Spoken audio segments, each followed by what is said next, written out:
Oi, pessoal. Então, dando continuidade à técnica de reto espalhamento Rutherford, hoje a gente vai falar de como que se calcula a altura do espectro e como é que nós obtemos informações a respeito disso. E que é algo que vocês vão precisar para o relatório, que vai ficar mais para frente, não se preocupem que não é para agora. E também sobre erros comuns na hora de desenvolver os gráficos, ok? Então vamos começar falando de como que funciona a altura do espectro de uma amostra elementar. Por exemplo, elementar no sentido que eu tenho um único elemento. Então vamos supor que seja simplesmente silício, vamos supor. Tá? Então está aqui a amostra. Tá? Então,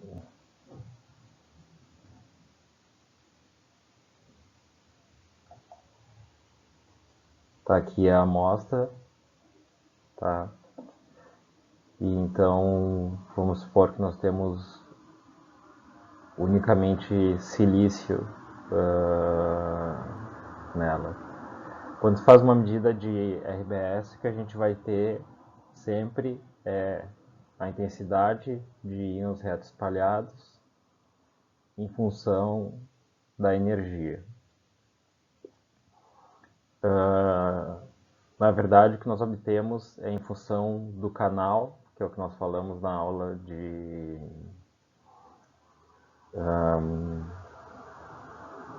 eletrônica, né? Ele simplesmente te dá o canal correspondente e depois a gente tem que fazer uma calibração energia que nós vamos ver na próxima aula como que se faz isso. Bom, do que depende a altura e a posição desse espectro? Primeiro, a posição do espectro aqui,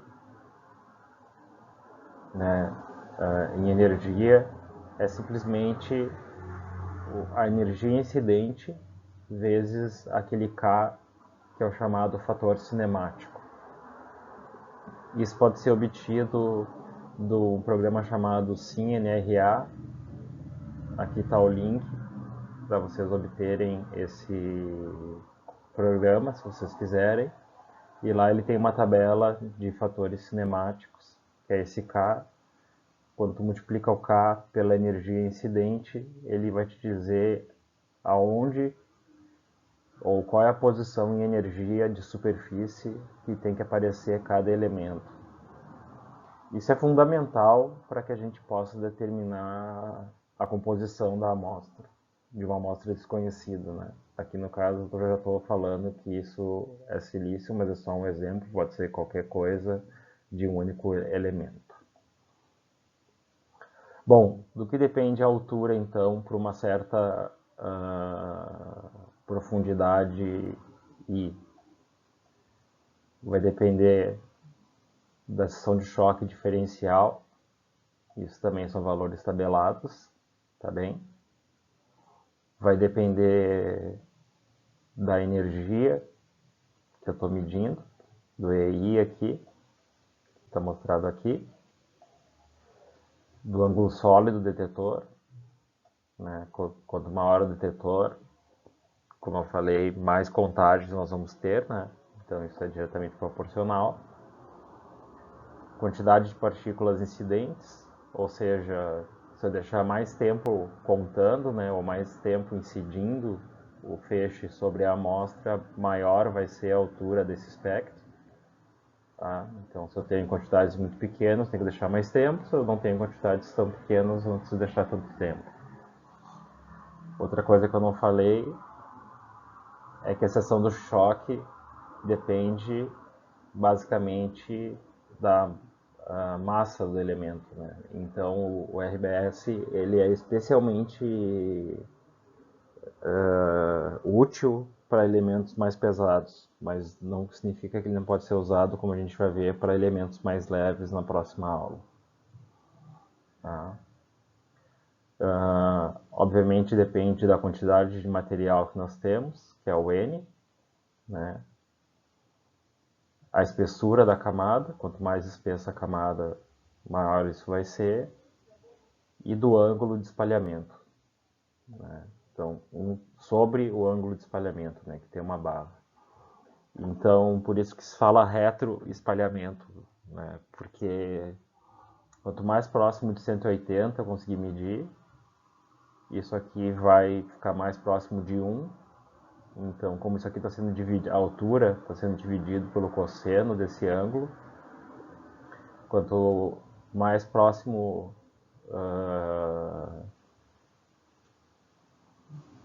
da direção do feixe que eu estou medindo, né? Esse ângulo é medido em relação ao feixe. Então, se eu conseguir medir em 180 totalmente, não é possível, né? Tem alguns detectores que fazem isso, que a gente não vai tratar aqui, mas quanto mais próximo disso, maior vai ser a intensidade medida. Então, se a gente pegar uma pequena separação epsilon aqui de energia, um ΔE muito pequeno, isso chama-se aproximação de superfície, como a gente vai ver. Tá? A altura HI que nós temos aqui depende exclusivamente desses parâmetros aqui. Tá? Alguns parâmetros são tabelados, como seção de choque. A energia EI a gente pode medir. O ângulo sólido é bem complicado. A gente vai ver maneiras de contornar isso. O número de partículas incidentes pode ser determinado, mas também não é fácil. A densidade do material muitas vezes não é conhecida também. Assim como a espessura, o ângulo eu conheço. Então você vê que tem vários parâmetros desconhecidos e para isso que é muito interessante a utilização de padrões, como eu falei na outra aula, para se determinar tanto a posição quanto a espessura do material e a quantidade de material que nós temos.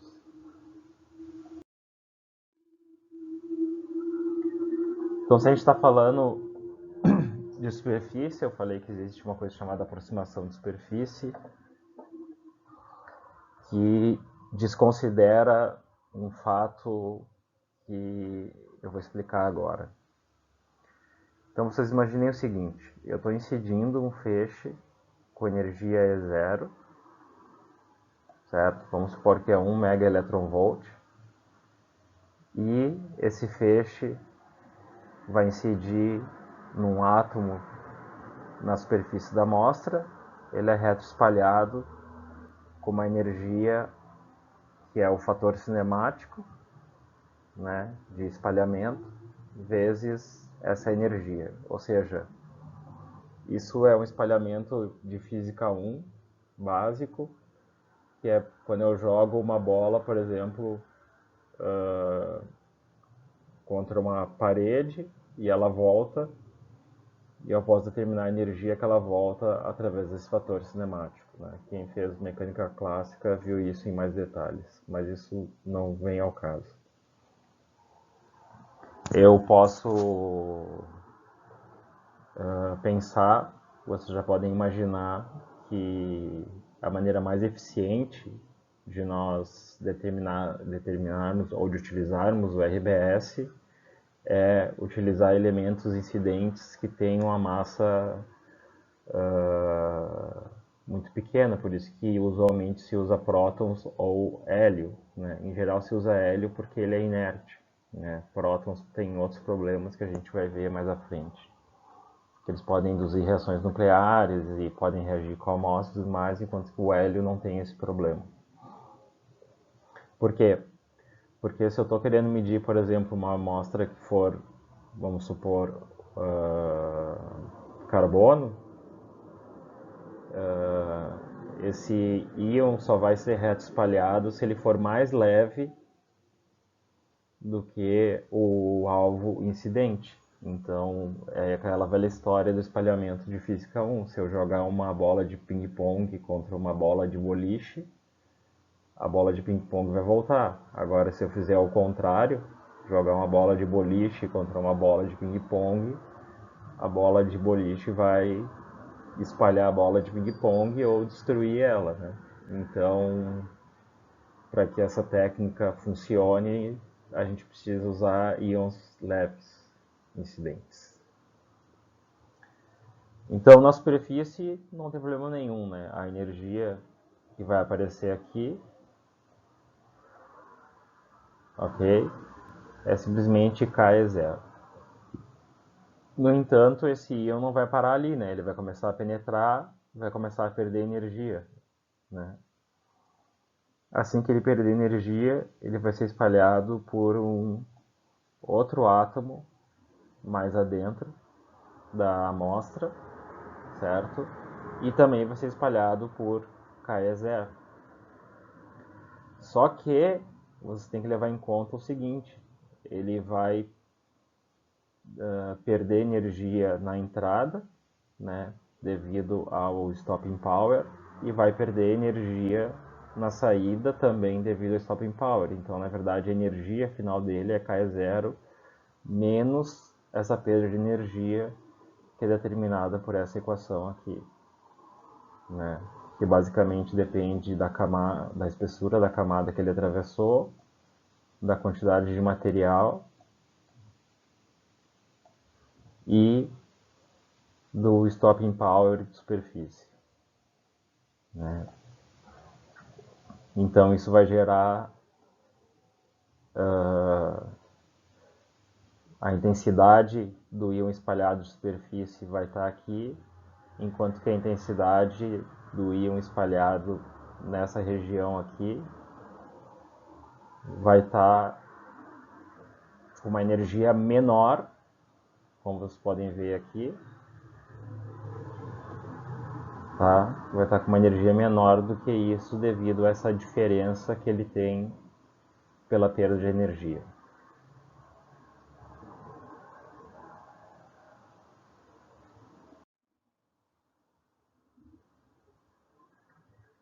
Então isso está mostrado aqui de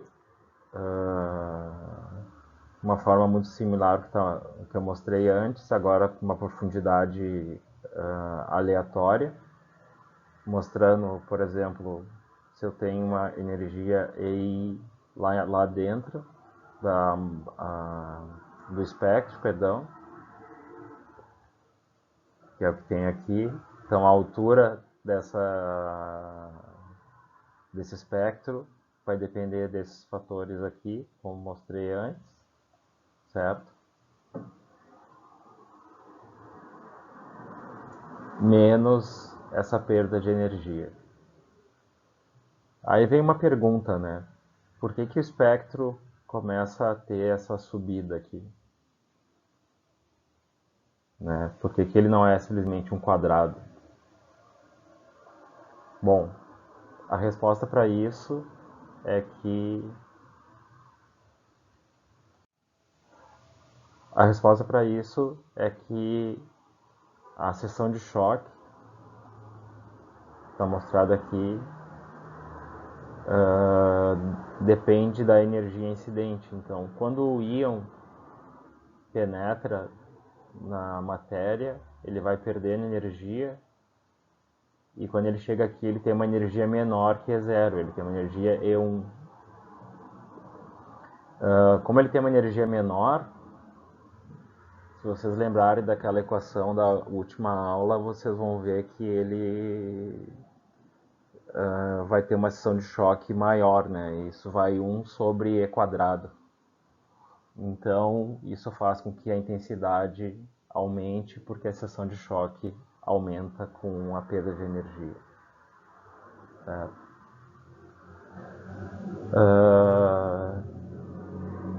Essa outra figura aqui está mostrando a mesma coisa, mas com uma espessura fixa.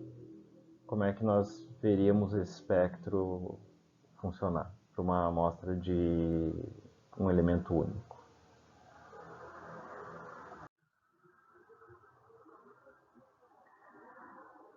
Mas nem sempre é o que a gente quer medir, né? Muitas vezes o que nós queremos medir é elementos compostos, né? Então vamos supor que eu tenho um elemento que tenha um certo elemento A e um certo elemento B. Então vamos chamar de, vamos supor que isso aqui seja uma camada de óxido de silício, né? Então é SiO2. Então tem silício e oxigênio. Então o que a gente vai ver é que na superfície eu vou ter espalhamento de Ka, que é o fator cinemático, vamos supor, para o silício, vezes a energia incidente, e o fator cinemático do oxigênio, vezes a energia incidente. Conforme esse íon penetra, ele perde energia na entrada, perde energia na saída, e aí a gente vai ter um valor menor de energia, por isso que o espectro vai ser vai ter aquela energia menor quando nós formos analisar. E isso obviamente depende da espessura da camada analisada.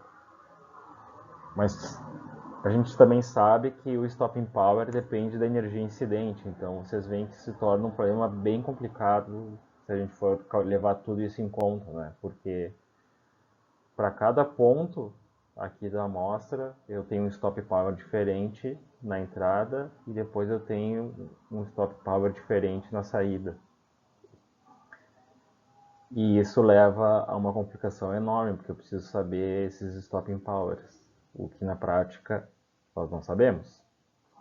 Então, o que se faz é o que se chama-se de aproximação de energia de superfície. A gente considera que o ΔE, ou a perda de energia, é igual na entrada e na saída, quando o filme é suficientemente fino, né? Porque o DDX, se vocês lembrarem lá da aula do S-Ring, né? Ou do TRIN, ele varia muito pouco. Então a gente vai considerar que ele é uma reta, mesmo ele tendo essa cara que não é exatamente uma reta. Tá? Então para essas regiões a gente usa esse tipo de aproximação. Quando são elementos muito profundos, muito espessos, perdão, a gente usa a energia média de superfície, que ele vai fazer uma média entre o máximo e o mínimo de dEdx, né? Isso aqui é dEdx. Tenta fazer uma média disso e considerar também ele não exatamente constante, mas uma média dos dois.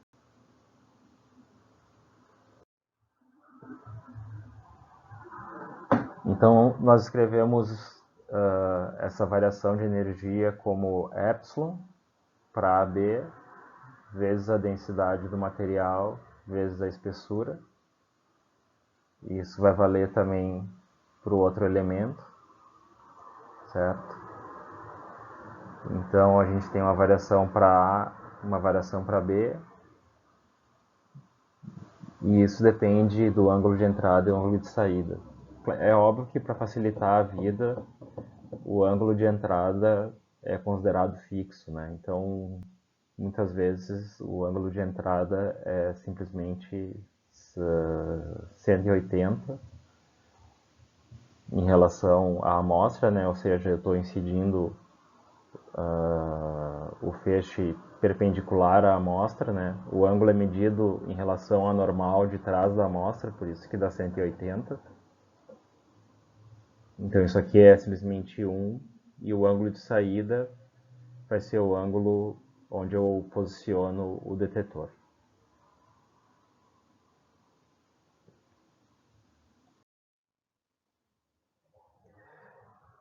E aí finalmente a gente vai ter um espectro com essa cara aqui, tá?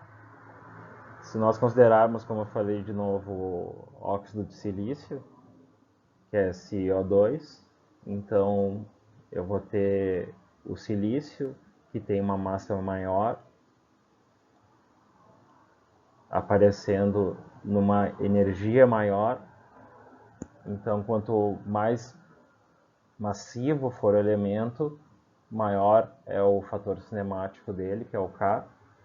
Então, mais para frente do espectro é que ele vai aparecer. Tá? Então, por isso que eu disse que ele a RBS é interessante para elementos pesados, porque a gente consegue separar eles bem, esse é o primeiro motivo. E o segundo é que a seção de choque, que nada mais é do que a probabilidade de espalhamento do íon, também é maior. Isso é uma questão quase que geométrica, né? É só vocês pensarem no tamanho de um átomo. Se vocês pensarem num átomo de carbono, ele vai ter um certo tamanho. E se a gente pensar nele como um círculo, né? Porque a gente está olhando isso em duas dimensões, então vamos supor que ele tem um certo raio R minúsculo. Se eu pensar agora num átomo de ouro, que tem uma massa muito, muito maior do que o carbono, certo? Então ele é um círculo muito, muito maior. Então a probabilidade de acertar esse círculo cresce muito com o tamanho do átomo. E isso se reflete na seção de choque diferencial, que é o que nós vimos na outra aula. Ok? Então é isso que define a escala em profundidade e também a escala em energia e relacionado com o fator cinemático de cada elemento. Então se eu medisse puramente silício, como a gente viu, ele teria essa cara aqui, ele é mais intenso, né? Porque a seção de choque é maior. Então ele teria um espectro desse tipo, ok? E se eu medisse puramente oxigênio, que, como vocês podem imaginar, é impossível, porque é um gás, mas vamos supor que seja possível, ele teria uma intensidade menor, certo? E ele também ia aparecer com uma energia menor, porque o fator cinemático dele é menor, né? Isso tem a ver com a seção de choque dele. Mas na prática, quando a gente mede o espectro, a gente vai ver a superposição desses dois elementos. Então a gente vai ver aqui, isso aqui é o silício, e aqui seria o oxigênio. Então, determinando a energia em que ele aparece, né? Se eu sei a energia que ele aparece e eu conheço a energia incidente, pela razão dos dois, eu consigo determinar qual é o fator cinemático. Se eu sei o fator cinemático, eu sei que elemento que é. É simples assim que se determina a composição de um elemento por RBS. Né? A gente mede a energia em que ele aparece, a gente tem que saber a energia incidente, o que é óbvio, né? Então, se eu estou usando, por exemplo, 1 MeV de hélio, e pela razão dos dois vai aparecer o fator cinemático, e através do fator cinemático eu determino qual que é o elemento que compõe a amostra.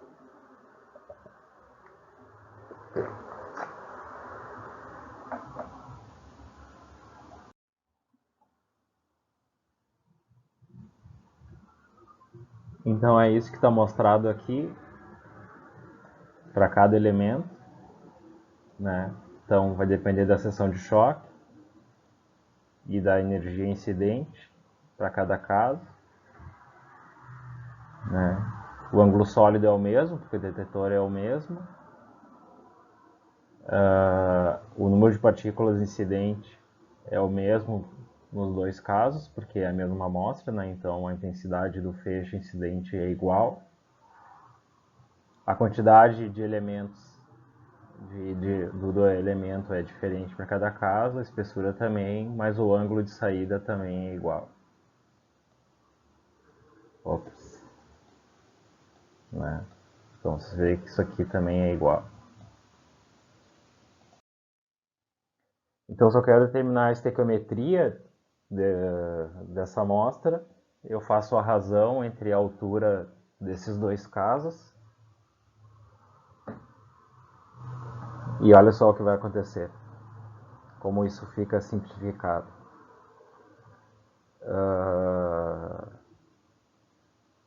Se eu fizer a razão entre aqueles dois casos, vários termos vão se cancelar. Por exemplo, isso aqui se cancela, né? Então, numa aproximação zero, como está dito aqui, eu posso considerar que a perda de energia para cada um dos casos é 1.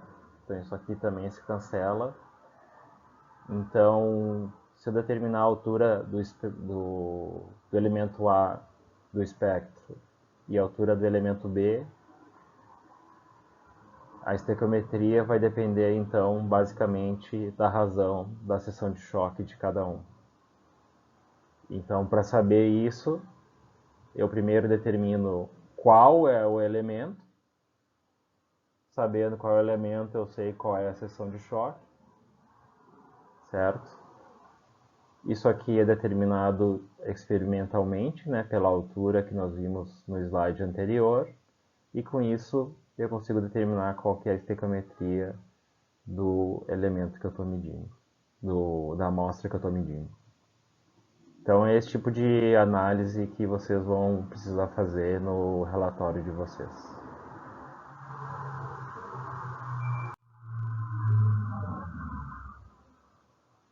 Aqui é só uma complicação maior, digamos assim, do que nós já vimos, né? Então, de novo, né? Eu tenho o elemento A, eu tenho o elemento B, certo?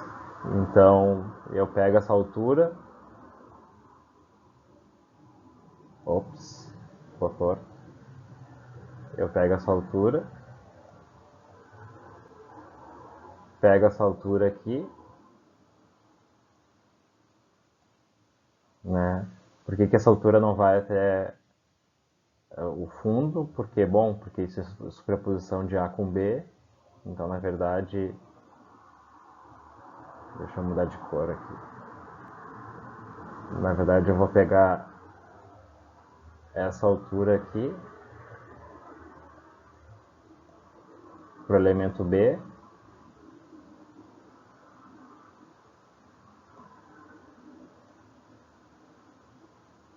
E vou pegar essa altura aqui para o elemento A.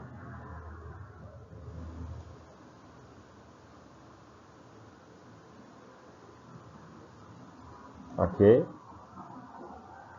Então, fazendo a razão dos dois, vocês veem que vários termos vão ser cancelados, como o ângulo sólido, que é o mesmo para os dois.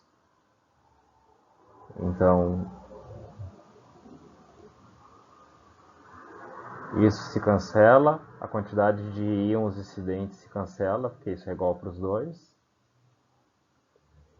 A gente considera essa perda de energia também igual para os dois, então isso também se cancela. Isso se cancela.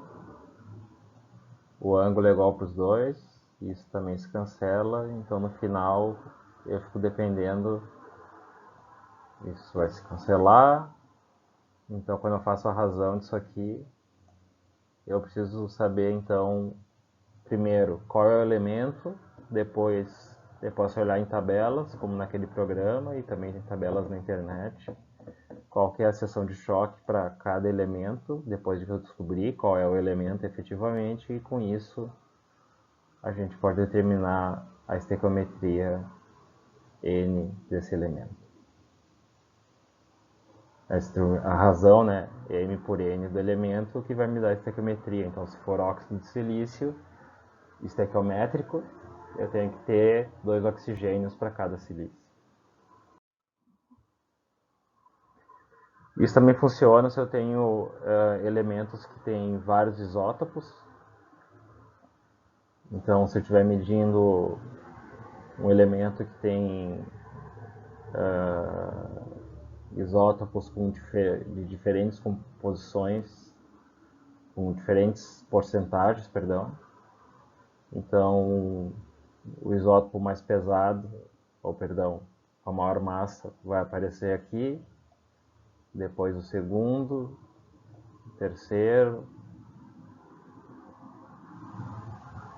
o quarto e o quinto vão aparecer aqui, e pela diferença dessa altura, como está mostrado aqui, para cada caso, eu consigo determinar qual que é a razão ou a porcentagem isotópica de cada elemento. Funciona exatamente da mesma forma que eu mostrei antes. Só é mais simples porque como é um elemento único, né, com vários isótopos, como eu falei, ele se torna mais simples de calcular porque eu simplesmente faço a razão dessas alturas aqui e aí eu sei quantos por cento eu tenho de cada uma dessas massas aqui. Se fosse carbono, por exemplo, que nós temos carbono 12, 13, 14, então iriam aparecer o carbono 14, carbono 13, carbono 12, e aí pelas alturas eu poderia dizer quantos por cento eu tenho de cada um deles. E isso é uma das formas que se faz para se calcular exatamente isso, né? Qual que é a abundância isotópica de cada elemento na natureza.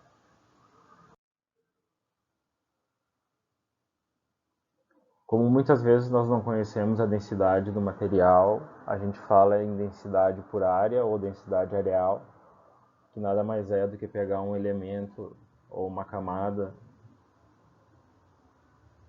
que eu tenho aqui e considerar que elas são várias camadas muito finas, que no final formam a camada final. Então, desse modo, eu consigo obter, né, fazendo esse tipo de cálculo, a densidade por unidade de área. Por isso que vocês vão ver em muitos casos que eu tenho tantos átomos por centímetro quadrado, né? Porque eu estou considerando a área porque muitas vezes a gente não sabe a densidade do material. Isso eu falei no final da outra aula. Muito bem. Então aqui está mostrado de forma mais simplificada o que eu falei no início, onde nós temos então o íon incidente é zero,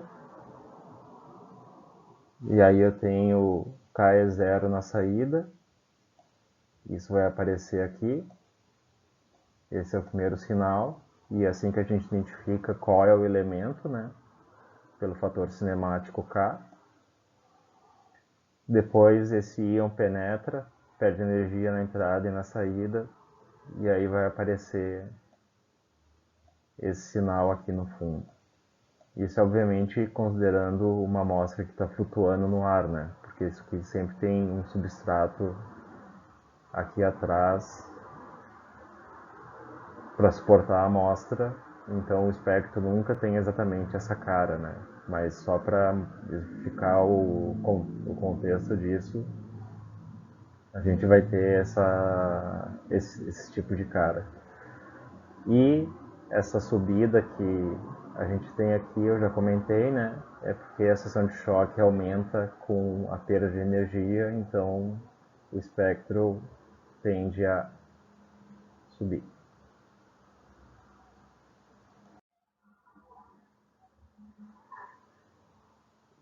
Então a área total de um espectro é simplesmente a soma das alturas de todos os casos. Então nada mais é do que nós fazermos uma integral daquilo que nós vimos anteriormente.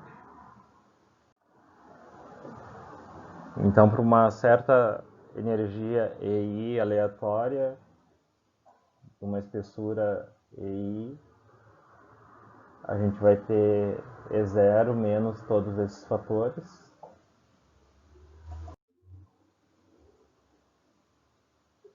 Então, o número de contagens é dado por essa equação, que eu já comentei, né? Seção de choque, energia incidente, ângulo sólido, perdão, número de partículas incidentes, número de átomos, espessura e o cosseno do ângulo de espalhamento. Bom, isso aqui é dado em átomos por centímetro cúbico vezes a espessura, isso nos dá em átomos por centímetro quadrado, como eu já falei, então isso nos livra do problema de conhecer a densidade do material ou a espessura do material. Então, em geral, a gente trabalha utilizando N vezes T, que vai dar em átomos por centímetro quadrado, e aí vai depender desses fatores. Então a gente precisa calcular a área do elemento de interesse. A seção de choque tem que ser conhecida, porque a gente tem que conhecer o elemento. E0 é conhecido, que é a energia do íon. A seção de choque e a quantidade de íons incidentes pode ser determinada também. E o ângulo de espalhamento é fixo, porque nós posicionamos o detetor antes da medida num certo ângulo conhecido, e a partir disso realizamos a medida. Então, o que acontece se eu tenho múltiplos elementos dentro do filme? Pode acontecer várias coisas. Isso depende da posição do elemento dentro do filme fino, né? É chamada de filme quando eu tenho material com uma espessura, vamos supor, de 1 micron ou 1 micrômetro ou menos. Então, vamos supor que eu tenho um elemento A, B e um substrato S. Então, pode acontecer várias situações. Aqui estão mostrados 3 casos. Se nós considerarmos, por exemplo, vamos olhar o caso B primeiro, que ele é mais simples. Eu tenho um elemento A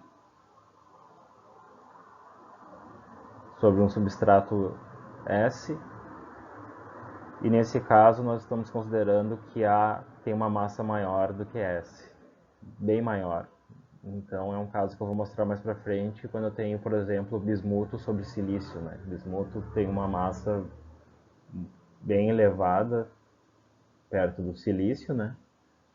Então o que a gente vai ter é um sinal bem maior, bem mais intenso, perdão, do que o substrato e com distanciamento em energia relativamente grande. Uma coisa importante de notar é que o fato dele ser mais intenso não significa necessariamente que ele tem uma quantidade maior de material do que do substrato.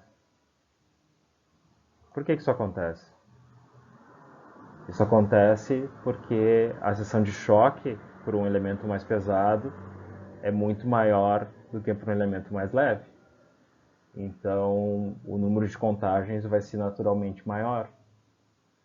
E então existe uma correção que se faz de seção de choque, que nós vamos ver na próxima aula como fazer, para se determinar se realmente ele tem uma quantidade maior de material do que o substrato. Tá? Então esse seria um caso. Um outro caso é quando eu tenho uma camada A sobre uma camada B sobre o substrato. De novo, considerando que A é mais pesado que o substrato, né? Então aqui está o A, aqui está o substrato, então vai ter uma cara similar aqui. Já vamos ver uma pequena diferença que vai aparecer, que é essa diferença aqui, ó. Vocês notam que a energia onde aparece o substrato é menor do que nesse caso aqui, ó. E isso acontece porque a atenuação da entrada e saída do feixe é maior, porque eu tenho esse elemento B no meio que vai atenuar a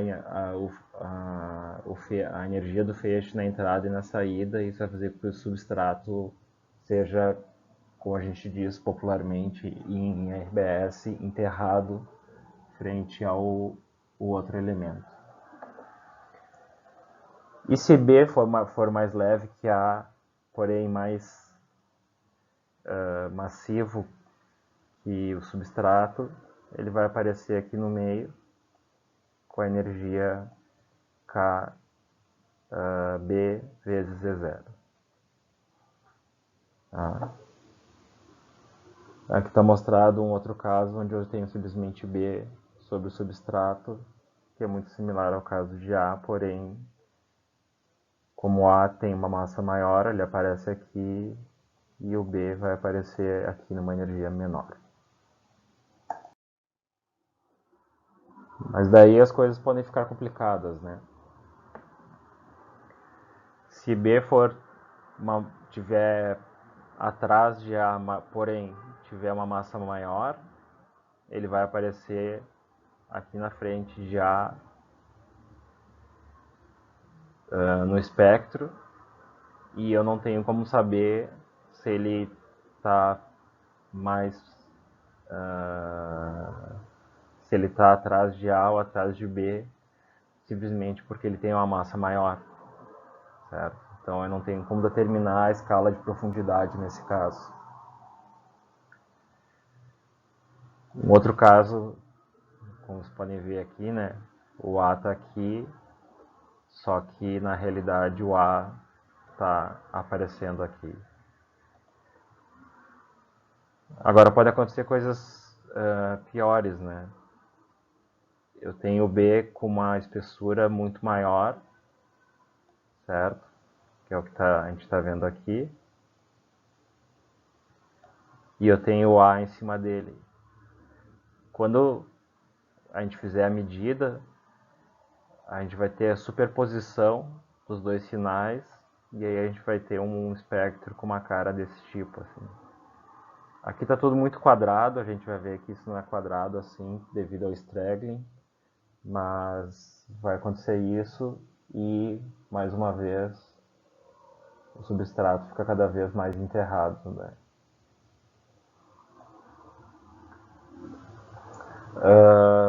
Outra coisa que acontece é quando eu tenho o A mais espesso. Deixa eu botar uma outra corzinha aqui. Eu tenho o A mais espesso, tá? Mas o B continua tendo uma massa maior, então de novo vai ter a superposição dos dois sinais.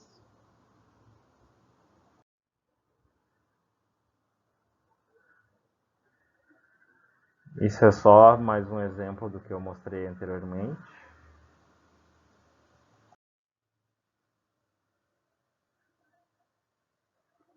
Isso também fala da energia de superfície e da perda de energia na entrada e na saída.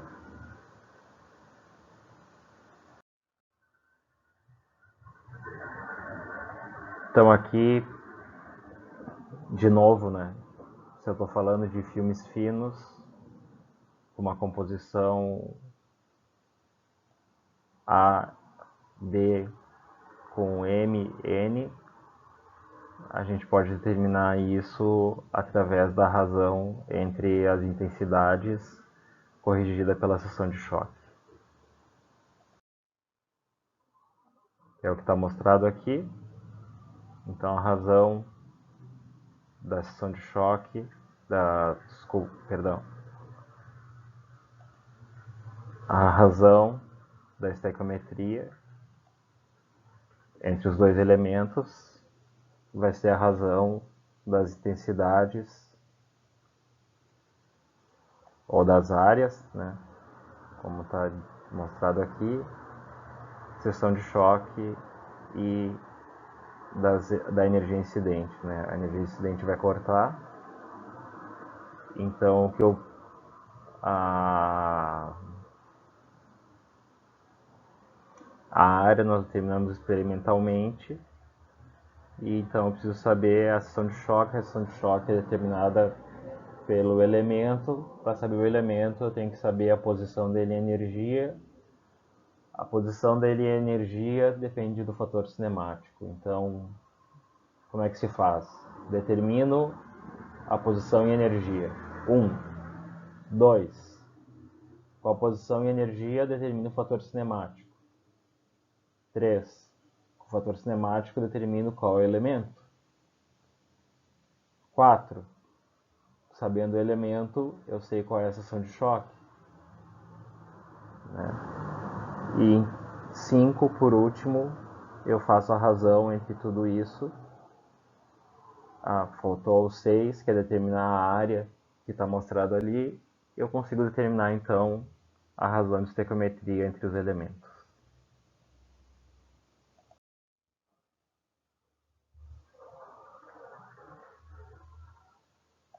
Que é o que está exatamente mostrado aqui.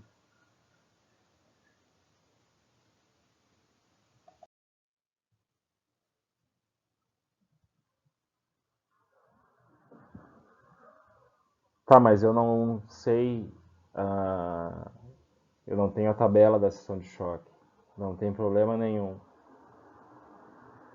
Aí que vem outra simplificação. Se vocês olharem lá a equação da seção de choque, é tudo igual, porque ela depende do íon incidente e do íon do alvo, depende da energia incidente e dos ângulos de entrada, do ângulo de saída. Tudo isso vai se cancelar.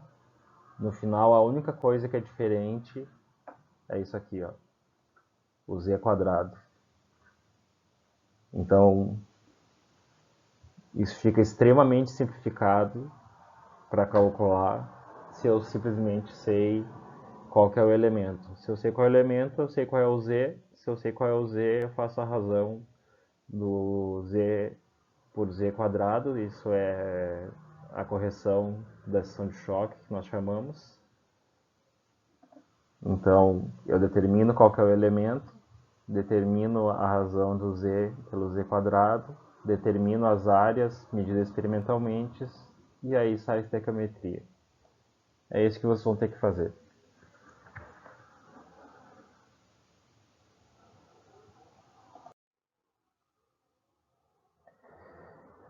Só que o espectro não sai um quadradinho, como eu mostrei anteriormente, né? Devido ao straggling, ou à dispersão e energia do feixe ao entrar na amostra, ele sofre uma distorção. Então, um espectro real é muito mais próximo disso aqui, né? Ele jamais vai ser um quadrado assim, porque tem uma variação em energia. Primeiro, a energia do feixe não é unívoca. Então, se eu digo que o feixe tem 1 MeV, ele tem 1 MeV mais ou menos. Isso depende de cada equipamento, mas vamos dizer mais ou menos 50 keV.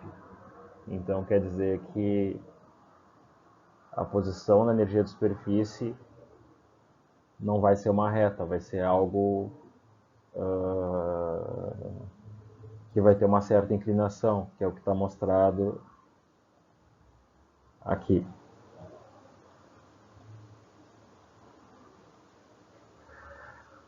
Conforme ele penetra a amostra, o que acontece com ele? Ele perde energia e ele sofre um alargamento, que é o straggling, né? Então, na parte de trás do espectro, ele vai ser ainda mais inclinado, porque a variação em energia dele é ainda maior. Então, esse seria, mais perto do espectro real.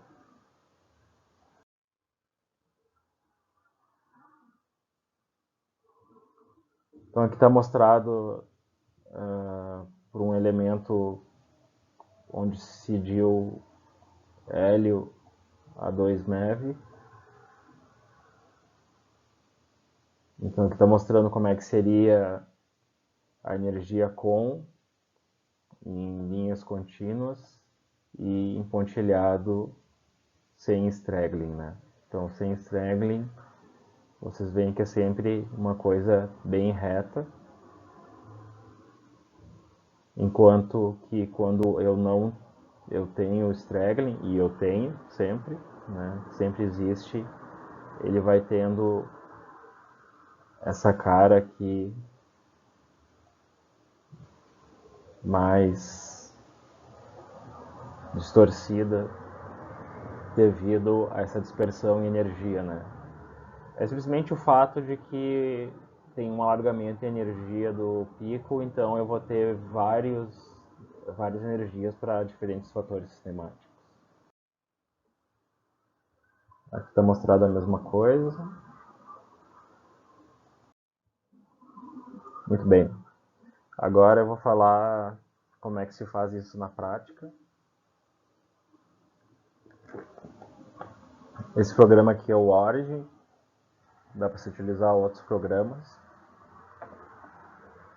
Então, o que nós temos aqui é a tabela que a gente obtém lá do computador. Esses dados vão ser fornecidos por mim para cada dupla que for fazer o experimento. Então, eu já aconselho vocês a determinarem, ou determinarem é um pouco forte, mas já escolherem qual vai ser a dupla de vocês para que eu possa enviar os dados específicos para cada um deles e vocês vão receber dados conhecendo os parâmetros de medida. O ideal seria que vocês fossem lá e vocês mesmos medissem, mas o laboratório está fechado devido à pandemia, né? E com isso vocês vão ter que determinar quais elementos estão presentes na amostra e qual que é a estequiometria do elemento que vocês estão da amostra que vocês estão medindo. Então isso aqui eu já sei que é bismuto sobre silício, então aqui está o sinal do bismuto e aqui está o sinal do silício, certo? Então a gente vai ver como é que a gente calibra isso em energia. Aqui é o número de contagens. Então fazendo isso eu consigo determinar depois de fazer a calibração em energia e sabendo a energia incidente, eu vou poder determinar que isso aqui é bismuto e isso aqui é silício. Aqui eu dei um zoom naquela região do bismuto, então esse programa permite fazer isso. Eu seleciono uma região em energia aqui.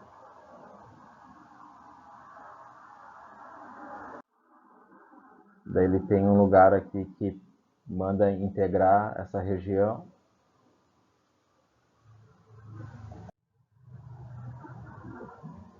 E aqui vocês não conseguem ver, mas ele deu um valor de área aqui, está bem pequenininho.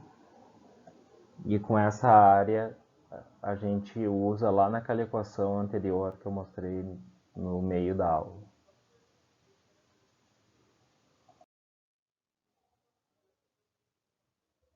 Aqui é o mesmo caso, mas ao invés de bismuto sobre silício, aqui a gente tem titânio sobre silício. Então é só para mostrar como ele tem uma massa menor, ele fica muito mais perto do substrato e o substrato fica também num valor diferente do que o valor anterior.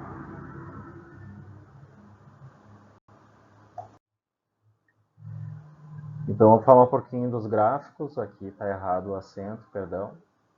Então eu vou falar de alguns erros que eu venho observando ao longo do tempo, principalmente relacionado a escalas,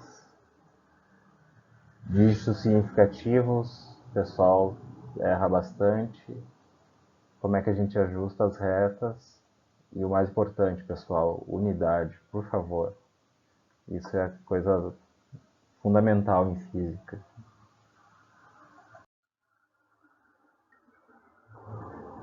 Então aqui está mostrado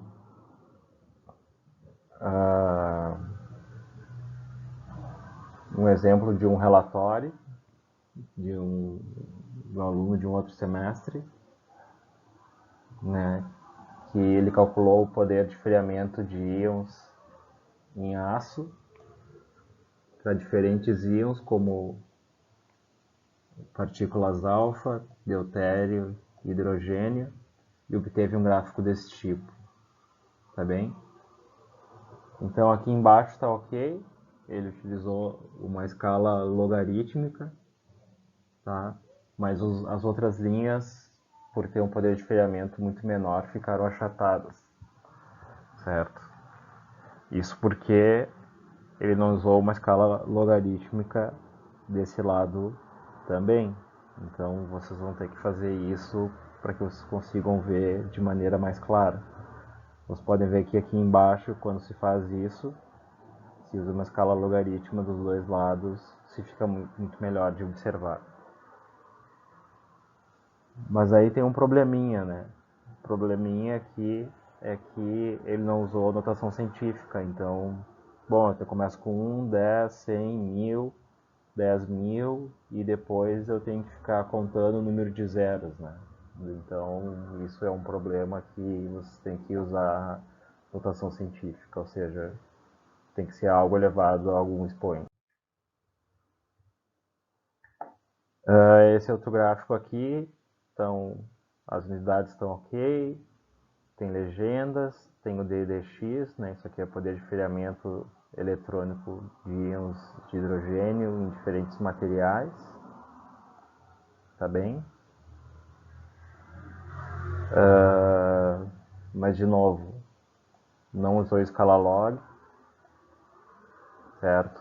E não usou notação científica. E não se usa linhas também, pessoal, porque isso aqui são pontos medidos. Então, sempre que vocês colocarem uma escala dessas, tem que dizer que a linha serve apenas para guiar os olhos. Então, notem vocês que quando a gente pega o mesmo gráfico e coloca aqui os dois em escala logarítmica, fica muito mais fácil de visualizar. Mas, de novo, não utilizou notação científica aqui. Então, utilizou aqui, mas não utilizou aqui, e aí eu tenho que ficar contando os zeros, o que torna, não que seja algo impossível de fazer, é óbvio que não, né? Mas não torna isso prático.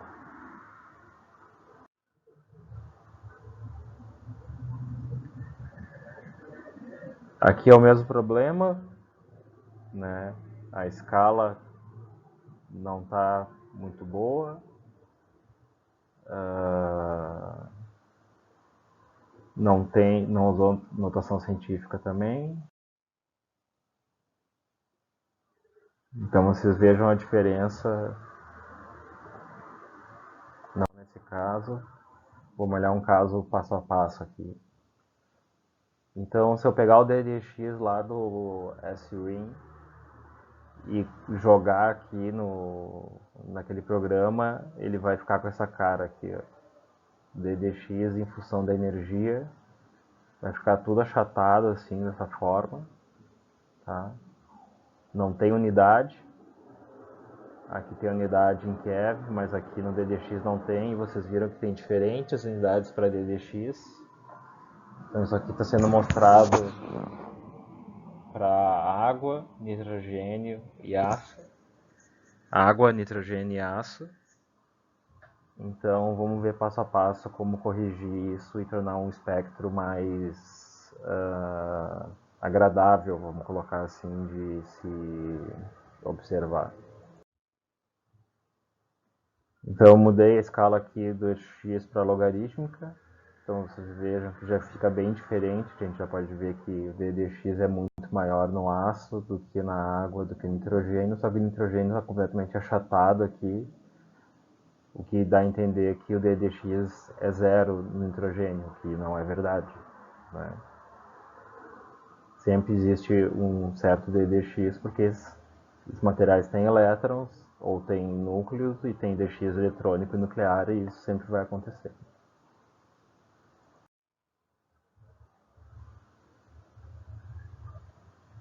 Então, segundo passo, mudei a notação aqui para uma notação científica, então fica muito mais fácil de visualizar, né, os valores. de energia, né? Então eu sei que aqui, ó, isso aqui está em keV, né? Então aqui eu tenho 1 MeV, né? Que é 10 na 3, então isso aqui é em keV, então tá 10 na 3 keV, isso é 1 MeV, aqui a gente tem 1 giga e assim por diante. Tem a unidade aqui e também aumentei um pouco a fonte para ficar mais fácil de visualizar.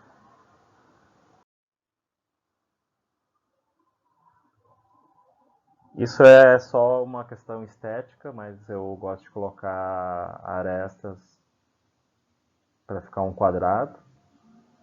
E também tem a legenda, né, para dizer o que é o que. Isso também é importante. Agora vocês vejam a diferença de quando eu coloco o eixo Y aqui em escala logarítmica. Tá? Daí eu consigo visualizar direitinho que o comportamento dos três materiais é o mesmo. A diferença é que o DDX no aço, ou seja, o poder de freamento, ou seja, os íons são muito mais barrados, vamos dizer assim, no aço do que na água, do que em nitrogênio. E isso, obviamente, tem uma questão relacionada à massa, como a gente pode ver. Então, fica muito mais interessante visualizar. Então, se eu quero saber, se eu tenho 1 MeV de prótons, né? Minha linha está totalmente torta, perdão, mas é só para dar ideia. Então eu sei que no aço o DDX vai ser 10 eV por angstrom. Bom, por que isso é importante? Porque se eu sei o DDX e eu medir a largura daquele espectro de RBS, eu sei qual que é o ΔE. Se eu sei o ΔE, eu consigo determinar a espessura aproximadamente, né? Essa é uma das formas de fazer para determinar a espessura. Então, num gráfico desse tipo, eu consigo rapidamente determinar esse tipo de coisa. Se eu tivesse aquele gráfico anterior, eu teria que ficar contando o número de zeros, não ia ficar muito claro qual era o valor de DDX aqui, etc. Erros comuns que aparecem, bom, aqui a reta está perfeita, tem os pontos experimentais, tem o fitting, mas todos esses dados aqui são desnecessários, então vocês não precisam colocar. Outro erro comum é o de dígitos significativos. Isso aqui é de uma experiência que nós iríamos fazer, que é de propagação de ondas eletromagnéticas em cabos coaxiais. Mas no final aqui o colega colocou que a constante elétrica do cabo era 2,424472.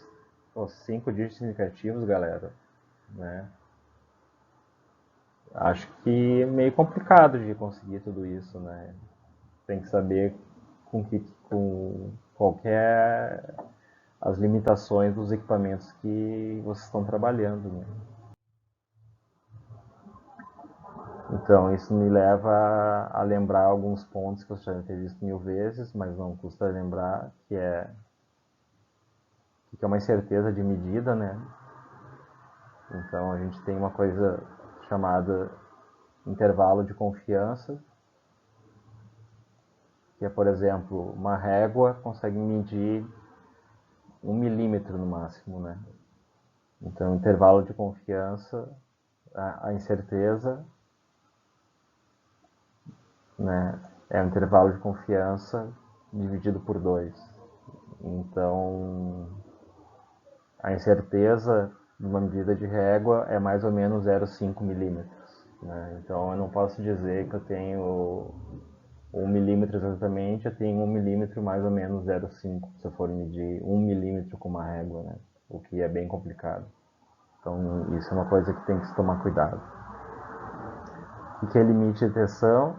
É o menor valor que pode ser medido no instrumento. Então, no RBS tem certos elementos que a gente não consegue medir. certas concentrações, perdão, de elementos que a gente não consegue medir justamente porque estão abaixo do limite de detecção. E tem o limite de sensibilidade, que é um pouquinho diferente, que é o menor valor que pode ser medido com o instrumento, mas sem precisão. Ou seja, eu consigo ver o sinal no espectro, mas eu não tenho precisão nenhuma sobre ele.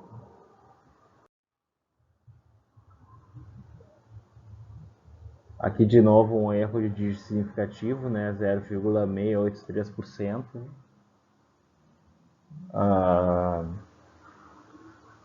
De novo, muitos dígitos para uma medida desse tipo. E finalmente, né,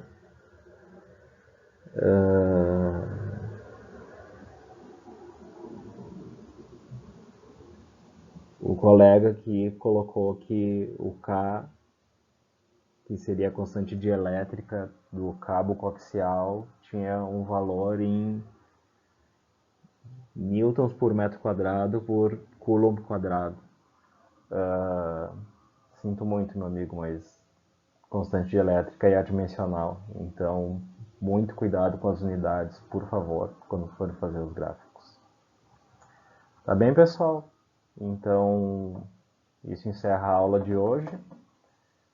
A próxima aula é a última aula de RBS. E aí, então,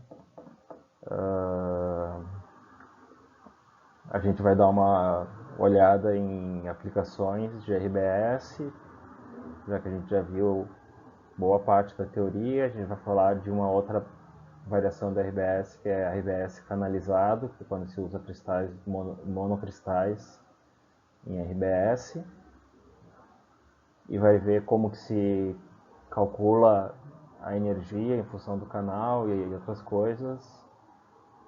E é isso, né? Eu projeto que o relatório que você tem que entregar vai ficar lá para o fim de novembro, aproximadamente, mas, como eu disse, já seria interessante vocês selecionarem as duplas e, com isso, eu já poder mandar os dados e vocês já poderem ir tirando dúvidas e vendo como é que vocês calculam esses parâmetros que eu comentei, etc, etc. Tá bem? Espero que todos estejam bem e até a próxima.